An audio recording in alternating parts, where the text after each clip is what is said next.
The president was still exhorting his supporters at the Ellipse to go fight like hell at 12:50, around the time that the first wave of rioters first breached barricades defending the Capitol. Secret Service documents we recently received give a timeline of precisely what the White House knew and when.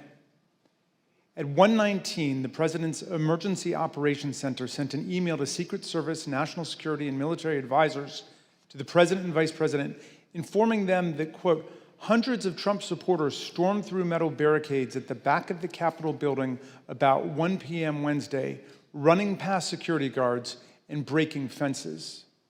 When the president returned to the White House around 1:20, he entered the Oval Office and was told right then about the onset of violence at the Capitol. From that point until approximately 4 p.m., over the next 2 hours and 40 minutes, the president stayed in the White House dining room, attached to the Oval Office, and watched this unprecedented assault take place at the Capitol. We have testimony from several members of the president's White House staff establishing that President Trump refused entreaties from his closest advisors and family members to tell his supporters to stand down and leave the Capitol. Here's the testimony of President Trump's White House counsel, Pat Cipollone.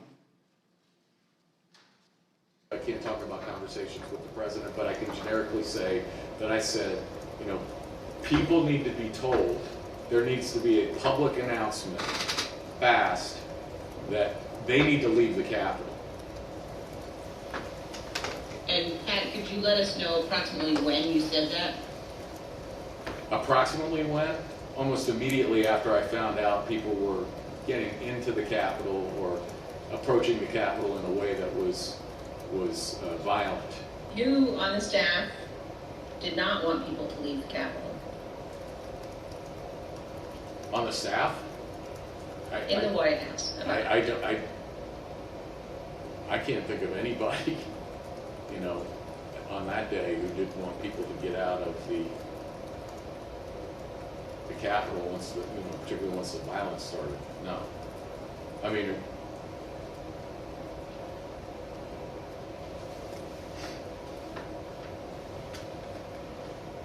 what about the president? Yeah. Well, she said the staff. So I answered. No, I said in the White House. Oh, I'm sorry. I apologize. I thought you said who else on the staff.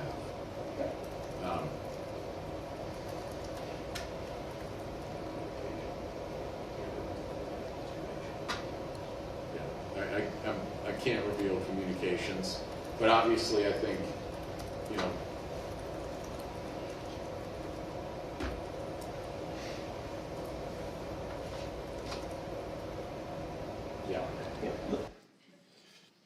Mr. Cipollone's testimony is corroborated by multiple other White House staff members, including Cassidy Hutchinson. Here's Ms. Hutchinson describing what she heard from Mark Meadows. He had said something to the effect of, you heard him, Pat. He doesn't want to do anything more. He doesn't think they're doing anything wrong.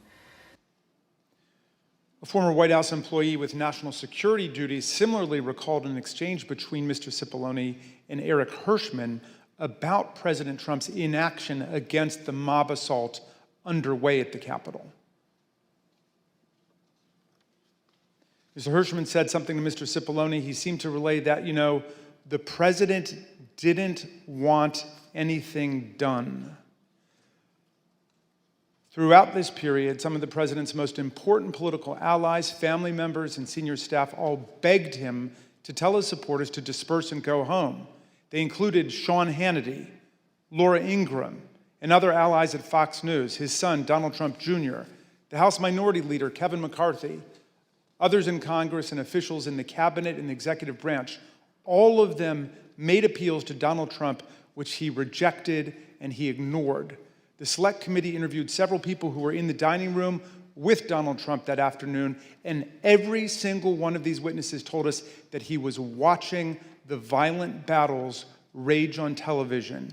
He did not call his Secretary of Defense or the National Guard, the Chief of the Capitol Police, or the Chief of the Metropolitan Police Department. And to your knowledge, was the president in that private dining room the whole time that the attack on the Capitol was going on? Or did he ever go to, again, only to your knowledge, to the Oval Office, to the White House Situation Room, anywhere else? To the best of my recollection, he was always in the dining room. Yeah, what did they say, Mr. Meadows or the president, at all, during that brief encounter that you were in the dining room? What do you recall? I think everybody was watching the TV. Do you know whether he was watching TV in the dining room when you talked to him on January 6th? It's my understanding he was watching television. When you were in the dining room in these discussions, was the violence at the Capitol visible on the screen on the television? Yes.